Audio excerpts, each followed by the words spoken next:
Nós estamos iniciando o Evangelho comentado e hoje vamos dar prosseguimento do nosso capítulo 11 do Evangelho segundo o Espiritismo, que é amar o próximo como a si mesmo.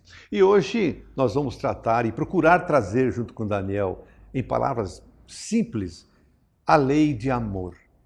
Daniel, o que constitui a lei de amor exatamente, Daniel?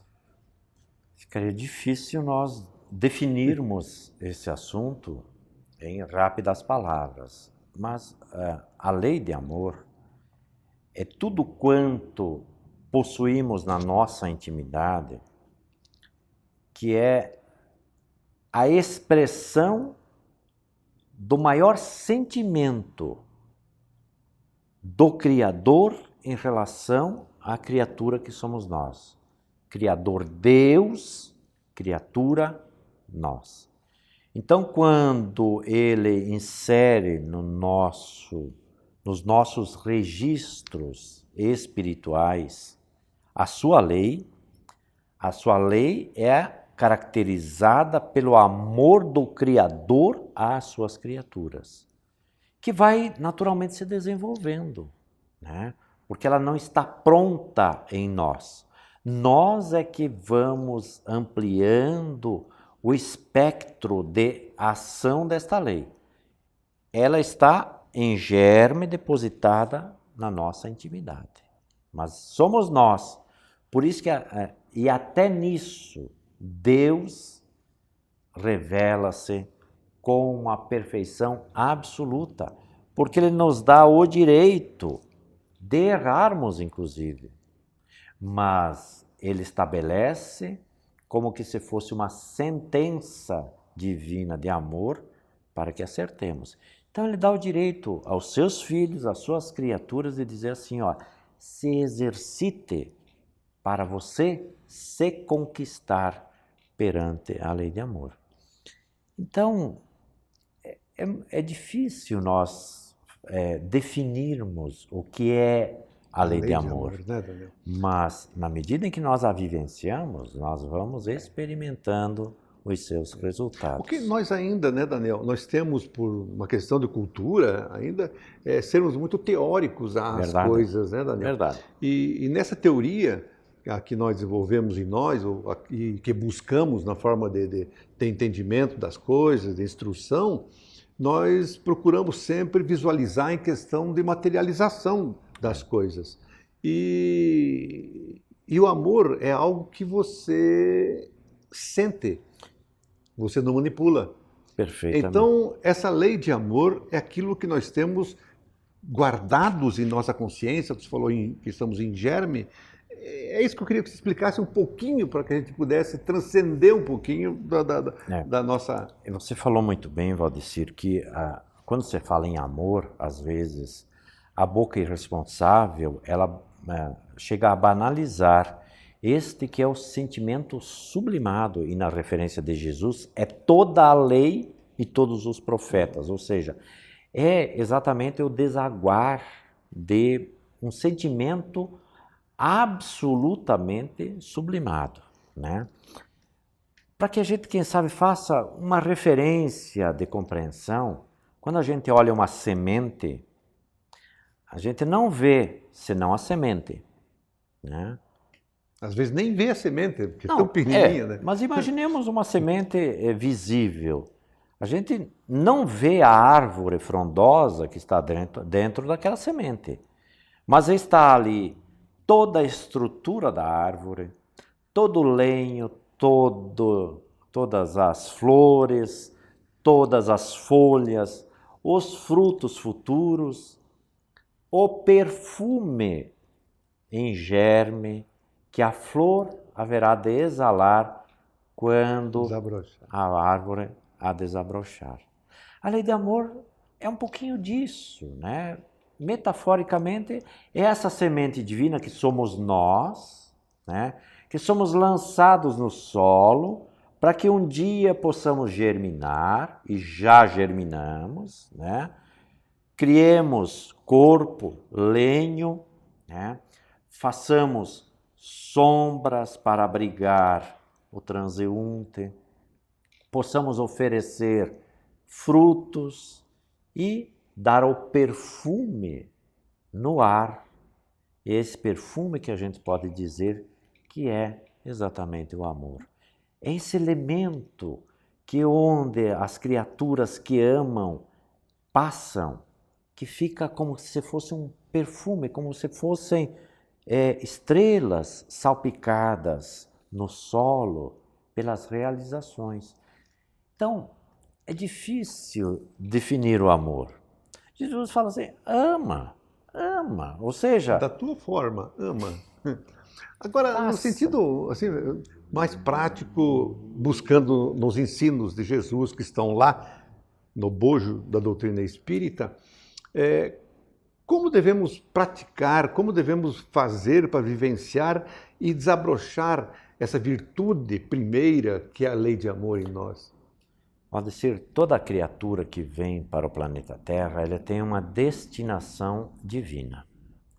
Se nós cumprirmos com a nossa destinação, com o nosso projeto existencial, nós já estamos amando.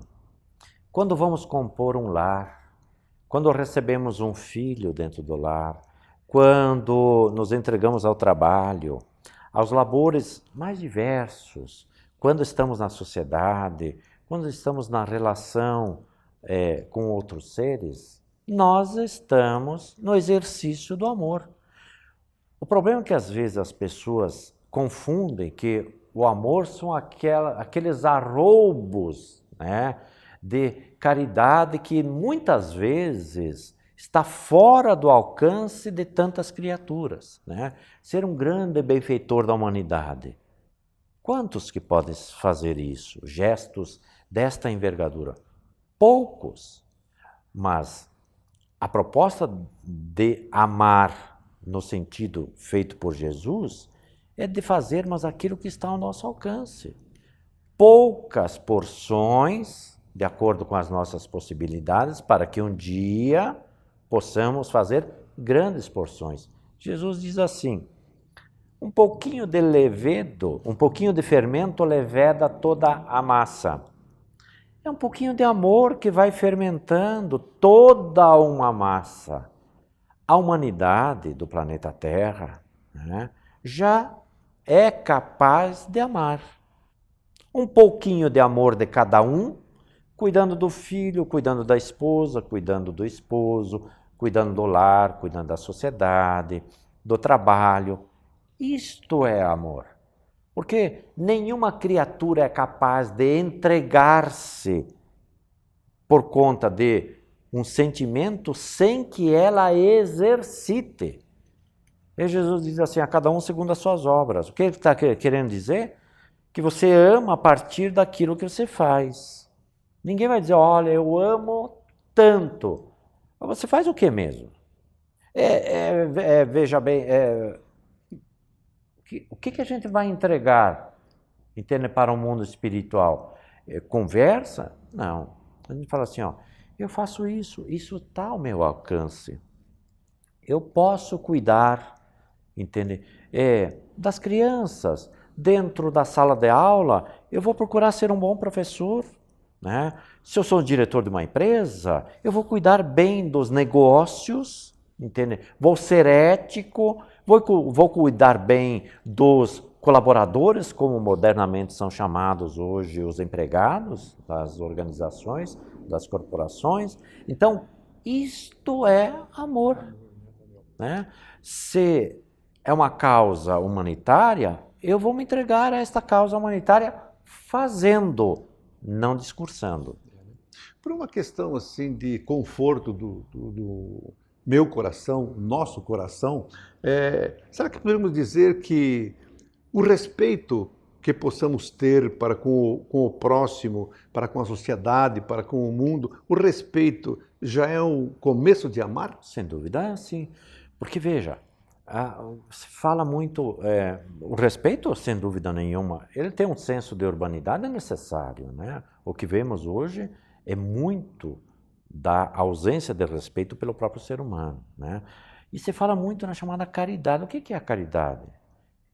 é o amor em ação, ou seja, você coloca as tuas disposições a serviço. É esse movimento que nós precisamos fazer e podemos fazer de acordo com as nossas estruturas espirituais. E possibilidades. É naquela referência que já comentamos anteriormente. Dai a César o que é de César, dai a Deus o que é de Deus. O amor é divino. Essa semente ela está no nosso interior. Nós somos chamados ao mundo para viver no mundo e dar a nossa contribuição para o mundo. Portanto, precisamos fazer no mundo aquilo para o qual fomos chamados. Para que a gente faça com que esse movimento mexa o nosso interior a fim de aflorar aquilo que dissemos há pouco, esse perfume Que é o traz o hálito, Espírito. né? Exatamente. Ele divino, né? Um convite de Jesus através da doutrina espírita, amemos. E para que possamos começar a amar, vamos começar, conforme disse o nosso Daniel, respeitando o outro, principalmente entre nós, dentro do nosso lar. Espiritismo em palavras simples, volta já já.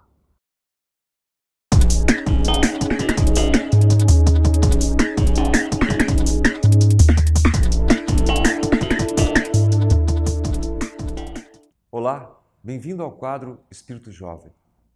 Estávamos trabalhando uma temática citando a obra O Consolador, do iluminado médium Chico Xavier, pelo Espírito Emmanuel. Nesta obra, uma série de perguntas e respostas do Espírito iluminado Emmanuel, nós aprendemos muitas coisas a respeito do que é necessário e do que é supérfluo em nossas vidas. E o gerenciamento dessas situações. Muitas vezes, o que falta de necessário básico para uns é porque em outros sobra e se usa o supérfluo. Se nós analisarmos isso sob uma outra ótica, mais da educação, mais da chamada vocação, nós, enquanto crianças, enquanto jovens, os nossos talentos, o nosso estilo, o nosso jeito de ver a vida e de que forma nós encaminhamos isso para nossas profissões, as decisões e escolhas que fazemos para usar nossos talentos ou adquirir novos talentos para contribuir para a sociedade melhor e também contribuir para a nossa própria evolução. Essa reflexão é importante. Nós vemos muitos jovens que chegam ali na idade de decidir afirmar uma profissão entre os 15, 18 anos de idade, às vezes um pouco mais. Outros, por força da família, acabam decidindo um pouco antes, então nem são eles quem acabam decidindo. E escutamos as seguintes frases: vou escolher tal profissão porque ela dá dinheiro, sem escutar o seu pensamento interior, sem analisar seus talentos interiores, seus dons, sua vocação. Vocação, do latim vocatione, quer dizer chamamento. É escutar um chamado. Eu estou nessa vida para desempenhar qual papel? Claro que os jovens têm uma dificuldade de entender qual é o seu papel. Eles estão no processo de autodescobrimento, como todos nós estamos. Mas muitos são levados, às vezes influenciados pelos próprios pais no processo de educação, ou por amigos e colegas, dizendo: tal profissão é a profissão da moda, é a profissão que vai dar dinheiro.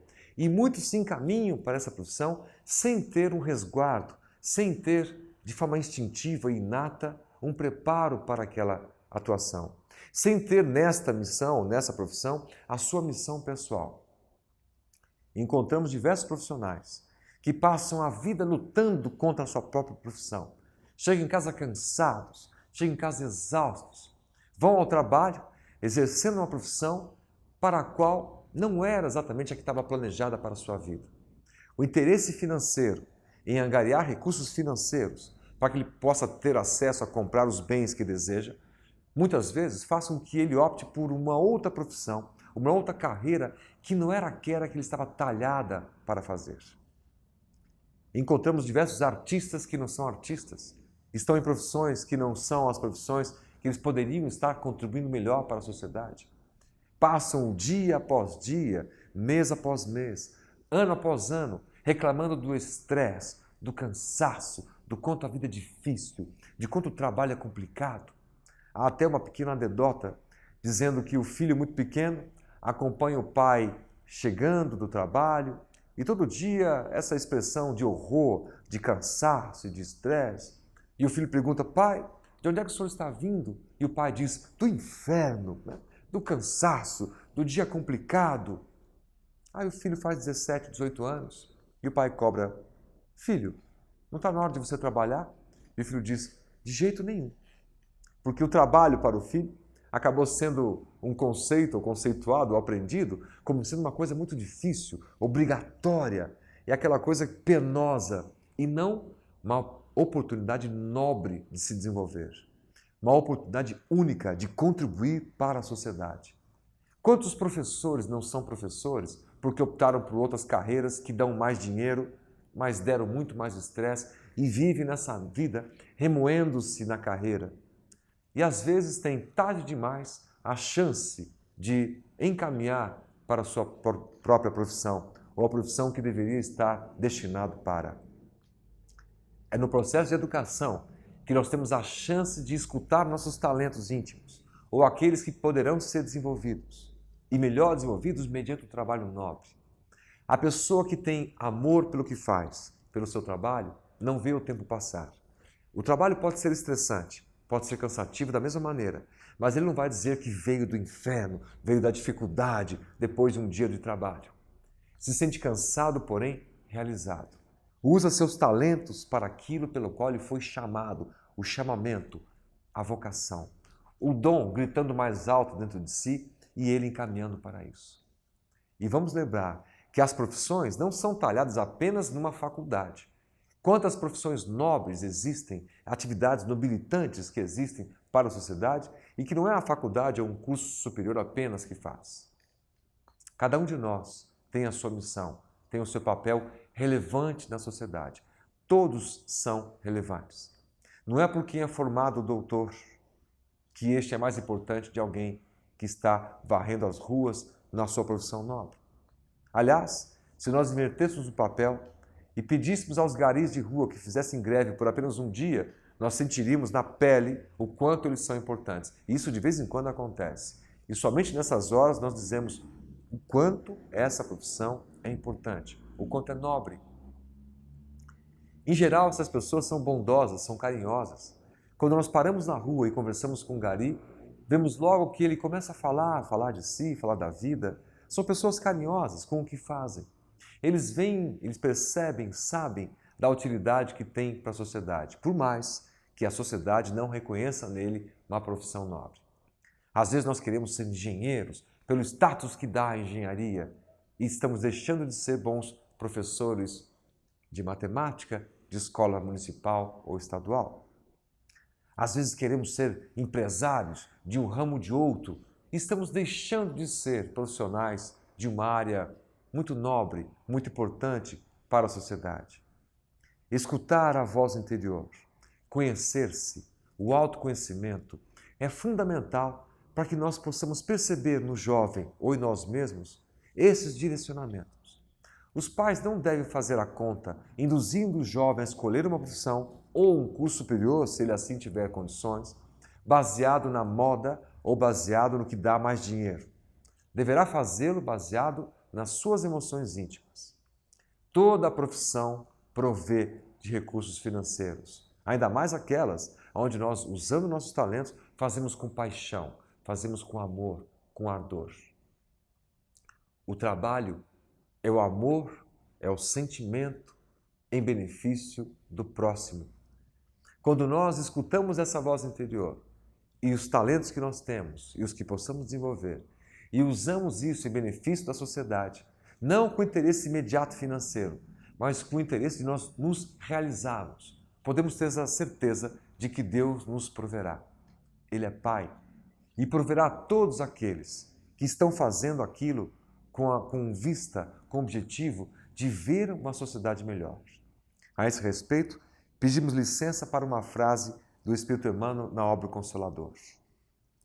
Há para todos um lugar ao sol, com a condição de que cada pessoa ocupe o seu e não o lugar dos outros. A natureza não pode ser responsabilizada pelos defeitos da organização social, nem pelas consequências da ambição e do amor próprio. A ambição. Você quer este ou aquilo? Aquele. Eu quero ambos, eu quero os dois. A ambição, nesse sentido, desmedida, pejorativa. Se nós entendemos a ambição num outro conceito, a vontade de impulsionar, ir à frente, tudo bem. Mas quando nós temos opções e queremos todas elas e não nos contentamos com uma, há essa ambição perniciosa para a sociedade. Aqueles que ocupam o lugar de outro, porque estão visando para si próprios apenas o conforto material, a satisfação material. Essas pessoas perceberão, dia ou tarde, dia ou noite, que um dia chegará a hora de elas olharem para dentro de si mesmas e fazer uma reflexão na vida que passou e perceberem que elas poderiam ter contribuído mais e melhor para si próprias e para a sociedade se tivessem escutado sua alma íntima, direcionado seus esforços na direção dos talentos que ela mesma possui, não pensando no imediatismo, no curto prazo e nas questões financeiras, mas pensando, sim, em análise maior, do benefício de todos, do benefício que ela pode causar para a sociedade. Sejam bem-vindos todos os artistas, professores e aquelas profissões que nós julgamos menos nobres, são muito nobres e são fundamentais para a vida humana.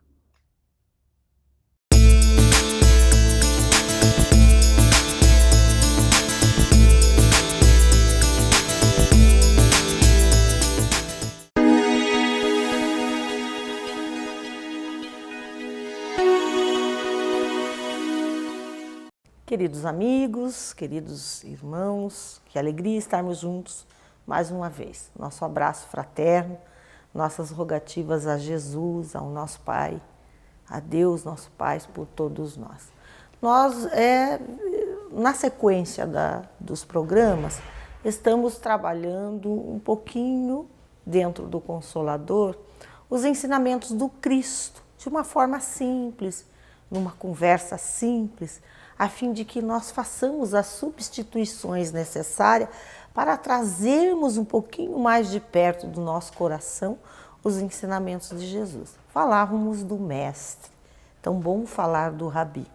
Ele que exemplificou para nós quando esteve à Terra e nos deixou todos os exemplos de como nós deveríamos proceder, de como é o nosso caminhar perante o outro. E falávamos de paixões, de egoísmo, mas das conquistas, das virtudes, na maneira mais simples que podemos ir trabalhando dentro de nós. Porque é perguntado aos espíritos elevados, em O Livro dos Espíritos, se é muito difícil o homem conquistar as virtudes. E os espíritos nos dizem que é muito mais fácil do que nós imaginemos. Basta pequenos esforços. Isso está na questão 909 do Livro dos Espíritos. E aí a gente vai buscando esse entendimento de pequenos esforços. E nós comentávamos aqui referente à nossa própria educação. Mas, na verdade, o egoísmo que impera ainda na nossa essência humana, porque o homem está mais perto do primarismo do que para o homem angelical, para o espírito mais elevado. E ele trabalha constantemente e muitas vezes sem a consciência de si mesmo, porque nós vamos recebendo a influência do mundo, a influência da matéria, a influência que recebemos da própria educação, da própria sociedade, que muito materialista e imediatista para as suas conquistas e muitas vezes para os seus interesses, aprende, recebe do outro esse egoísmo e verifica que o outro pensa nele mesmo. Então, como uma forma de defesa, como uma forma de buscar pensar em si mesmo, acaba também por fazer esse movimento sendo egoísta. Allan Kardec, o nosso querido mestre leonês, o codificador da doutrina espírita, adveio pelos espíritos as respostas do mundo espiritual, eles a formulou e organizou, trouxe para nós um entendimento de construção do que somos, da nossa raiz, da nossa essência e da nossa meta, para onde devemos ir. E nós poderíamos dizer que esta construção para trabalharmos como vencer então esse egoísmo. Nós poderíamos dizer que os Espíritos nos informam que quando prevalecer a vida moral em detrimento da vida material, quando o homem tiver entendimento, principalmente da sua vida espiritual, da sua essência, do que ele é em essência, isso então ele começará a trabalhar mais o bem do que o mal que reside dentro de nós mesmos. Então nós vamos trabalhar a essência da caridade, a indulgência, a benevolência, o amor. Quando nós falamos essas três citações dentro da caridade, nós temos aí infinitas possibilidades no nosso cotidiano, no nosso dia a dia, para verificarmos a nossa conduta, né?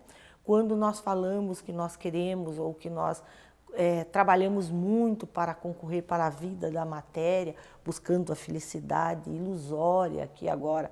Não que não devamos trabalhar pelo progresso, todos nós trabalhamos uns pelos outros por esse progresso que a humanidade tem alcançado, mas não deve ser acima dos ideais do espírito, porque nós, se pararmos para refletir, a fatalidade da morte ocorrerá com todos nós.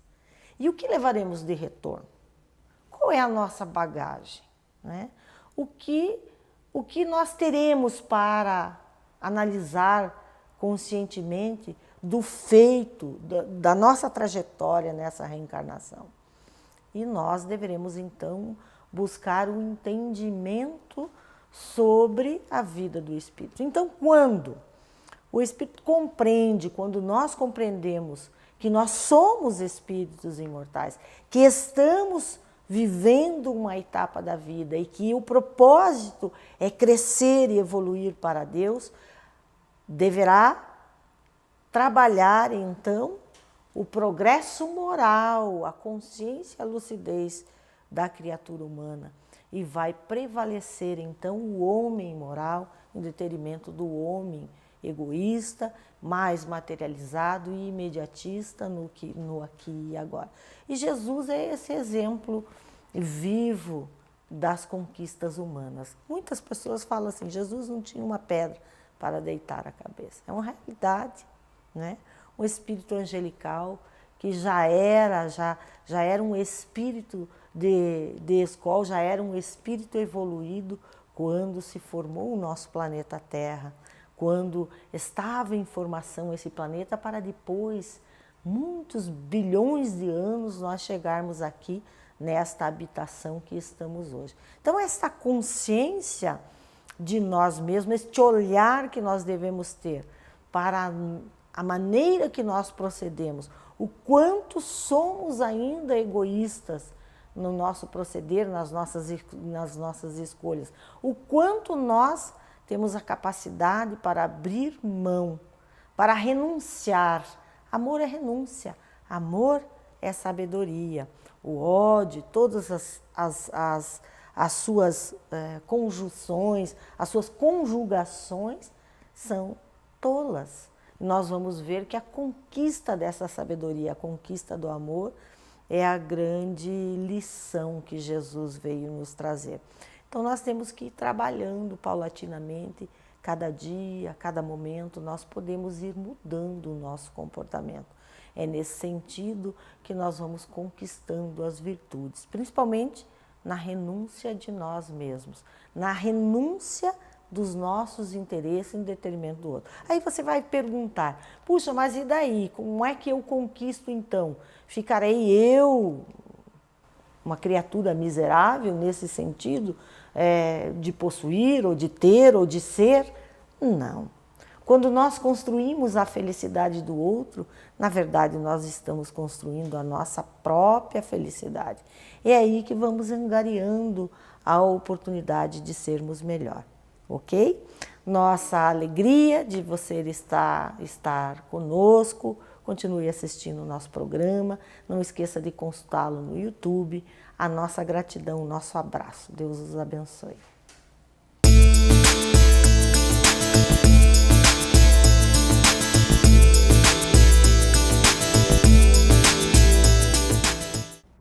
Prezado amigo telespectador, estamos de volta com o quadro Em Torno da Mediunidade. No programa anterior, eu fiz comentários do conteúdo do capítulo 5º, Mediunidade, colocado no livro O Consolador, do autor espiritual Emmanuel, pela maravilhosa psicografia de Chico Xavier. Só para recordar, Emmanuel define a mediunidade de uma forma poética e profunda na questão 382. Veja lá. Mediunidade é aquela luz que seria derramada sobre toda a carne e prometida pelo Divino Mestre aos tempos do Consolador atualmente em curso na Terra. E ainda ele vai à frente. A missão mediúnica, se tem os seus percalços e as suas lutas dolorosas, é uma das mais belas oportunidades de progresso e de redenção concedidas por Deus aos seus filhos misérrimos. Sendo luz que brilha na carne, a mediunidade é atributo do espírito, patrimônio da alma imortal.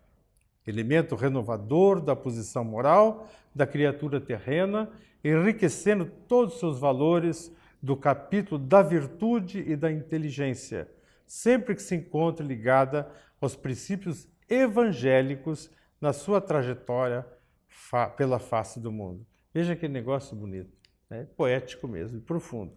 Emmanuel dá ênfase numa das finalidades da mediunidade, que é proporcionar ao médium o seu crescimento espiritual, se ele atuar de forma evangélica. Outra finalidade que nós sabemos e que Kardec traz no Livro dos Médiuns é que ela é um meio de revelação. A própria doutrina dos espíritos, chegou pela revelação. Então, a função da mediunidade não tem essa do grande revelador, que são poucos, e a maior parte são os médiuns no seu processo de crescimento espiritual, em expiação ou provas, ou até em missão. Considerando a vertente do papel de instrumento de redenção do médium, eu quero tratar o assunto da educação mediúnica. É comum nós ouvirmos o termo desenvolvimento da mediunidade. Afinal, o que é desenvolvimento da mediunidade? O que é isso? Então, entende-se como desenvolvimento da faculdade mediúnica o processo contínuo de aprendizado e experimentação prática no campo da mediunidade. Desenvolvimento é um processo contínuo, natural, de estudo e prática para que o indivíduo se adestre e tome cada vez mais consciência de si e do seu conhecimento. Todo o esforço dedicado para desenvolver a mediunidade é muitas vezes esforço em vão, porque o candidato não traz na sua estrutura bioespiritual o germe da mediunidade. Germe da mediunidade? O que é isso? Afinal, eu sempre tenho dito a vocês que todos somos médiuns. Aliás, não digo eu, isto vem de Kardec. Todos nós somos médiuns em grau mais ou menos acentuado. No nível menos ou no nível mínimo, estão as intuições que nos chegam e as percepções que temos que não sabemos os porquês e nem como chegam. Então, se você prestar atenção em você, você vai descobrir que tem muita coisa que chega de forma intuitiva que não estava na tua mente, não era a tua preocupação. Então, isso pode ser, de fato, uma influência espiritual, um amigo espiritual, ou alguém atazanando você, e daí você vai caracterizar a sua mediunidade. Mas quando se trata da palavra ou do termo desenvolvimento da mediunidade, a gente está focando mais naquelas pessoas que trazem esse potencial do berço para serem intermediários de entidades. Essas intermediações podem ser na forma escrita, na forma falada, ou naquelas faculdades que expressam o desenvolvimento anímico do indivíduo, a capacidade de evidência, de clareaudiência, assim por diante, de percepção extrasensorial, que não são todos que têm. Não somos todos que temos esse tipo de característica. Quem não traz do berço essa característica nunca será um médium intenso, como um Chico Xavier, como um Divaldo, como Ivone Pereira. Se nós formos na história dessas três pessoas que eu acabei de falar, nós vamos ver que eles já traziam essa característica da mediunidade na infância. A história do Chico, que ele, né, conversava com a mãe, uma presença tão real, como se fosse carne viva. O Divaldo, quantas vezes conta seus fatos de não saber se está lidando com encarnado, desencarnado, quando era moço, pela sua característica. Então, já veio lá do berço essa possibilidade. Quem não tem nada disso e quer desenvolver mediunidade, tem outros papéis, né? Tem papel da intuição, né, que pode ajudar o indivíduo que estuda a mediunidade a ser um excelente dialogador nas reuniões mediúnicas. Ele não é médium, mas ele estuda, tem conhecimento, recebe a intuição e faz diálogos fantásticos, né? Tem também o papel daqueles indivíduos que fazem apoio numa reunião, que dão sustentação, que estão vibrando, percebem. Eles não são intensos, mas eles têm a sua função. Tem o papel daqueles que podem aplicar passes. Os passes, que é uma transfusão de energia de natureza psicoespiritual, a energia magnética do indivíduo, somada à energia espiritual dos fluidos das entidades, e ele transfere, né, num trabalho de caridade fantástico, né, num aprendizado que faz. Então, essas atividades todas cabem ao indivíduo. Kardec recomenda não forçar o desenvolvimento da mediunidade, deixar correr o seu curso normal, sem pressa, né, para que o candidato a médium não se veja em apuros. Por que isso? Vou fazer uma comparação com um fato real. Anos atrás, um padre em Paranaguá resolveu fazer uma viagem, ele já tinha feito uma experiência, né? Pendurado umas centenas de balões de festas, essas bexigas de aniversário, né, cheias, acho que de hidrogênio, hélio, não sei, né? E na ocasião, o teimoso reverendo insistiu em decolar o voo no litoral, mesmo com tempo não favorável. Conta-se que de última hora alguém lhe trouxe um GPS para que ele pudesse se orientar, que ele estava levando também um celular. E ele que pegasse, se tivesse alguma dificuldade ou descesse num lugar imprevisto, ele tinha informação, o seu telefone de algum lugar que pudesse contatar, avisaria, estou na coordenada, na posição tal, tal. Facilitaria achá-lo, né? Mas o que você sabe é que ele não quis saber das instruções, porque que ele deu o GPS. Eu quero lhe mostrar como é que funciona. Não, não precisa, não sei. Eu vejo depois, né? Quando estiver no ar lá, eu leio, vejo, eu procuro. O que aconteceu? O padre desapareceu. Tempos mais tarde, descobre o corpo dele lá, navegando próximo ao estado do Rio de Janeiro, ou naquela região de lá. Você vê, ele viajou bastante. Nesse tempo, caiu não sabe se aonde, mas não conseguiu contatar, né? Então, nós estamos aqui nessa história, né, para lembrar que se você não tem o preparo, né, não observa as condições, você pode ir danar-se com essa história. Assim, aventurar-se na prática da mediunidade sem preparo pode levar o candidato a médium a dificuldades, né, com a sua mediunidade ao ponto de perder o seu autocontrole. Quem é que gosta de não ter controle? Começar a sentir influência e não ter controle, ficar descontrolado, ficar desesperado e não tem ninguém para ajudar. Muita gente tentou desenvolver sozinho e se deu mal. Por isso que é importante o indivíduo estar no grupo. Por isso que o mais importante de tudo é a educação mediúnica, que implica em conhecimento profundo da mediunidade e prática sistemática e progressiva do exercício da faculdade. É sempre bom lembrar que ninguém assenta-se numa cadeira universitária sem antes ter passado pelos bancos escolares do primeiro e segundo grau. Ninguém adquire essa capacidade. Pode haver excepcionalidades, mas a regra é que todos, né, temos um papel, né, um tempo para trabalhar esse assunto. A educação mediúnica, mediante o estudo aprofundado e uma boa orientação sistemática da prática, é o ponto principal. O resto decorre de tudo isso. Quero que você pense sobre isso, né? Continue assistindo o nosso programa todas as semanas, porque é sempre uma escolha fantástica, uma escolha saudável para o aprendizado espiritual. Tchau.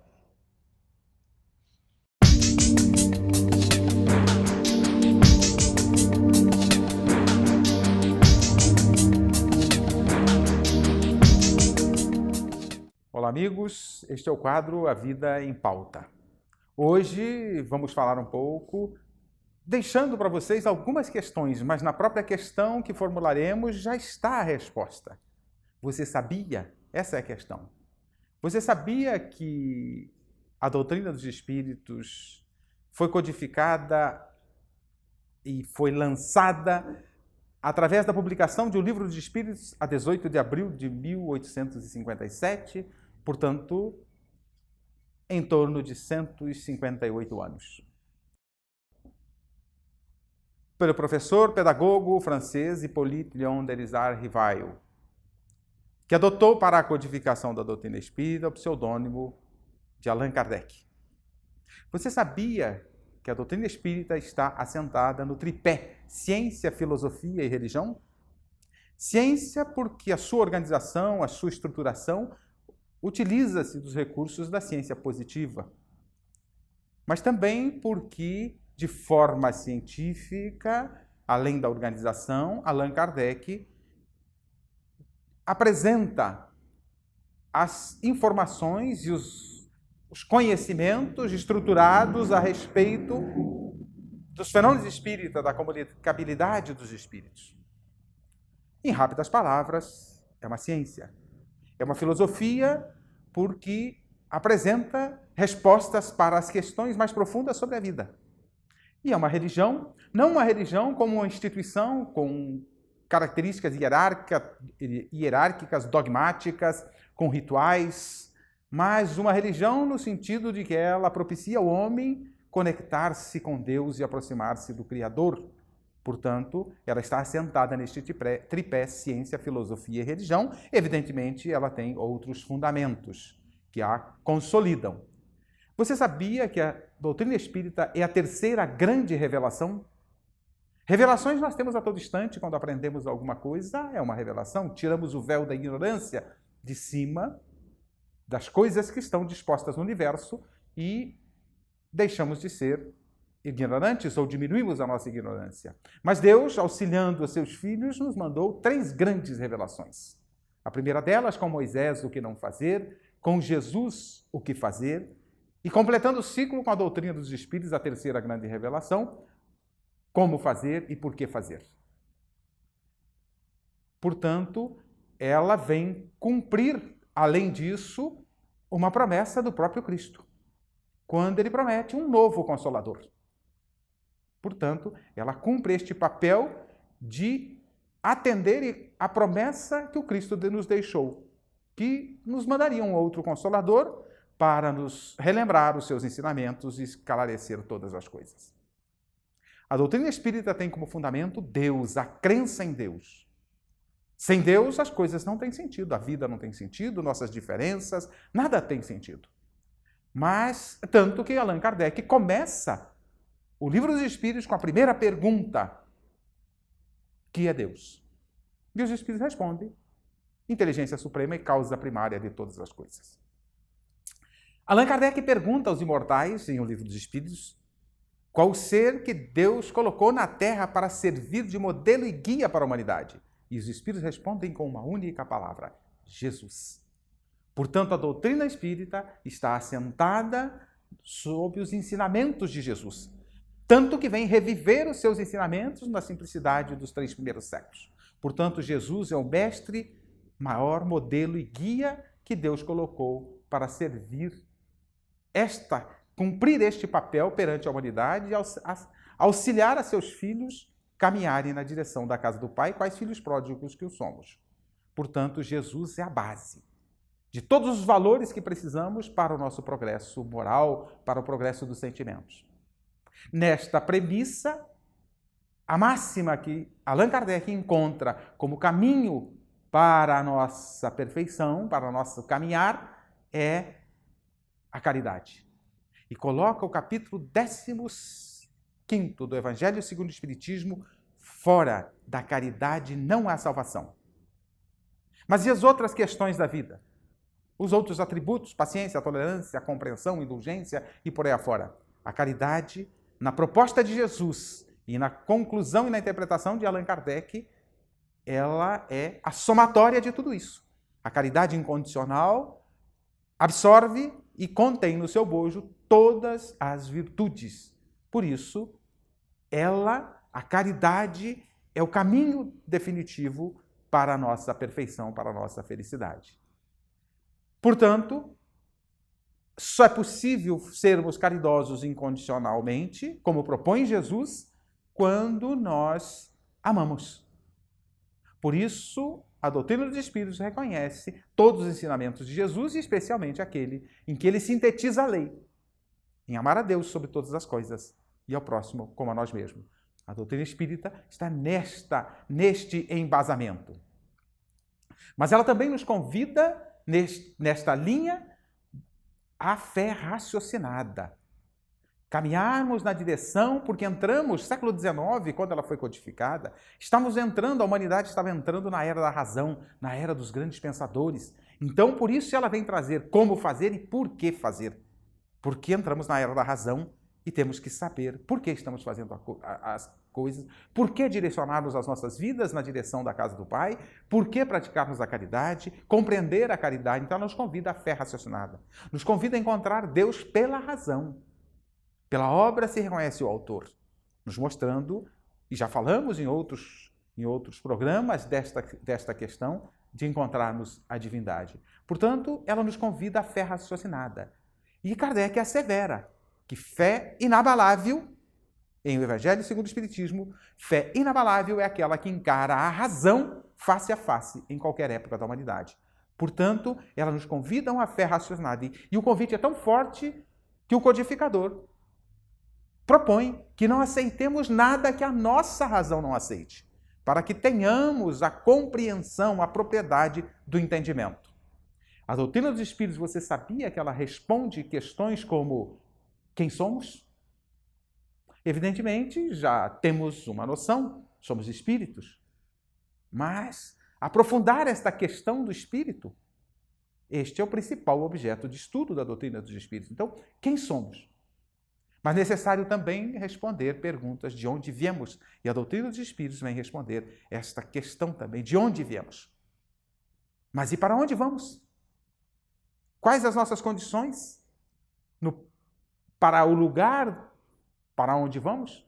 Jesus nos diz, a cada um segundo as suas obras. Portanto, nós iremos para algum lugar e teremos as condições de acordo com aquilo que produzimos aqui. Coisas no caminho do bem, ou questões equivocadas que um dia precisaremos recuperar, nos reformar. Portanto, quais são os nossos destinos?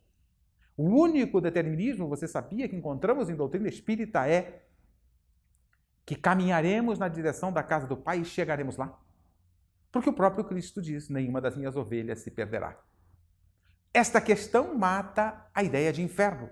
Portanto, no ângulo estudado por Kardec, nas interpretações e nas orientações dos espíritos, o inferno como um local de degredo para os filhos de Deus não existe. O céu e o inferno são estados da alma, de acordo com as nossas obras, a cada um segundo suas obras. Isto fica muito óbvio, muito evidente. E, evidentemente, como vamos para algum lugar, fica uma outra questão. Reencontraremos aqueles seres com quem convivemos? Reencontraremos todos. Com certeza encontraremos todos. Encontraremos os nossos amores, senão o amor não teria sentido. Se não vamos reencontrar, o amor não tem sentido. É até sofrível amar. Se não vamos reencontrar, para que amar? Só o reencontro nos permite a possibilidade e o consolo de termos esta oportunidade de rever e reencontrar os nossos entes queridos.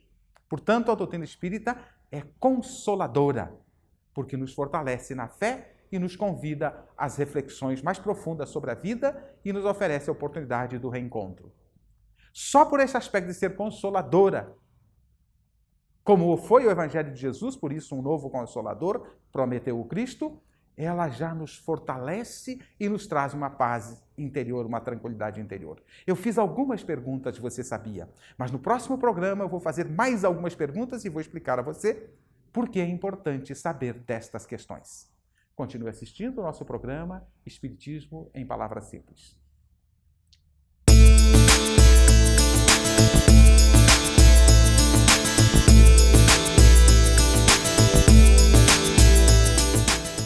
Passados 12 anos da desencarnação de Chico Xavier, ainda são muitos, mas muitos brasileiros que indagam quem foi esse homem notável, que ainda hoje é lembrado com muito carinho por toda a nossa comunidade, por toda a sociedade brasileira. É importante que inicialmente nós venhamos a dizer que não há equívoco naquilo que eu vou afirmar, que ele foi a maior antena psíquica de todos os tempos. Nenhum médium, como nós concebemos, nenhum profeta ao longo dos milênios conseguiu produzir a obra magnífica que as suas mãos mágicas e disciplinadas produziram através da misericórdia do Cristo, agenciada pelos benfeitores que por ele se manifestaram. Esse espírito notável, esse verdadeiro missionário, reencarnou a 2 de abril de 1910, em Pedro Leopoldo. Há aqueles que confundem achando que ele nasceu em Uberaba. Não, ele nasceu em Pedro Leopoldo, que ainda hoje é uma cidade relativamente pobre da região metropolitana de Belo Horizonte. Fica mais ou menos a distância de 45 quilômetros da capital dos mineiros. E então ele dedicou 75 anos da sua vida à mediunidade, começando exatamente aos 17, para desencarnar em 30 de junho de 2002, em Uberaba. Sim, a sua desencarnação deu-se em Uberaba. Ele só foi para Uberaba em 1959, já aos 49 anos de idade. E ele, então, deixou um manancial de luz inesgotável, ainda hoje fazendo com que nos tornemos surpresos, fiquemos boquiabertos com o volume de revelações que nos foram dadas. E ele era tão generoso, sua alma é tão bondosa, tão humilde, que ele, em respeito à sociedade brasileira, chegou a afirmar, como há registros, que ele queria desencarnar, que ele queria morrer, num dia em que o Brasil inteiro estivesse feliz. E vejam, numa coincidência, que nós sabemos que não foi coincidência, mas sim uma providência do alto em função dos grandes merecimentos que ele adquiriu pela obra magnífica que ele deixou para a nossa meditação. E exatamente no dia 30 de junho de 2002, o Brasil se tornava campeão mundial de futebol mais uma vez. E havia uma euforia, como nós conhecemos muito bem, em todo o país. E ele desencarna nesse clima de alegria. Ele não queria que o seu passamento se revestisse de um ambiente de tristeza, aquele ambiente sombrio que lamentavelmente ainda envolve os enterros nos nossos dias, as mortes, como a gente vê cotidianamente acontecendo. Como nós sabemos, verdadeiramente, ele manifestou a sua mediunidade aos 5 anos. Ele tinha apenas 5 anos de idade, quando ele começou a ver a sua mãezinha desencarnada e que aparecia exatamente naqueles momentos para consolá-lo, para ajudá-lo a enfrentar as dificuldades que já com tenra idade ele enfrentava. Mais tarde, então já com 17 anos, em 1927, é que ele apresenta mais publicamente os seus recursos mediúnicos, psicografando páginas e mais páginas. E foi em 1931 que ele psicografou o primeiro grande livro da sua série, Parnaso de Além Túmulo, que seria editado pela Federação Espírita Brasileira em 1932. E quando ele psicografava essa obra, Parnaso de Além Túmulo, que tem centenas de nomes famosíssimos na área da poesia no Brasil e em Portugal, e então, repetimos, em 1931, foi quando ele viu o seu benfeitor, Emmanuel, pela primeira vez.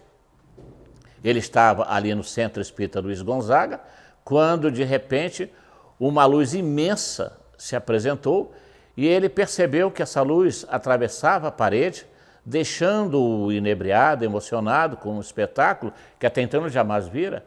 E dentro dessa luz apareceu a figura impressionante de um espírito com aparência de um homem de meia idade, num formato luminoso de cruz, que disse então que era o Emmanuel, a quem ele estava ligado pelo coração já há muitos séculos.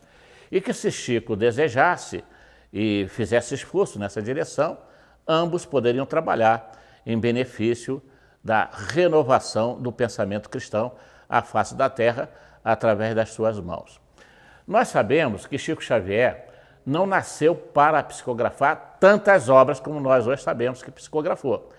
Segundo nós tomamos conhecimento, ele veio preparado para trazer da espiritualidade em torno de 30, 40 obras.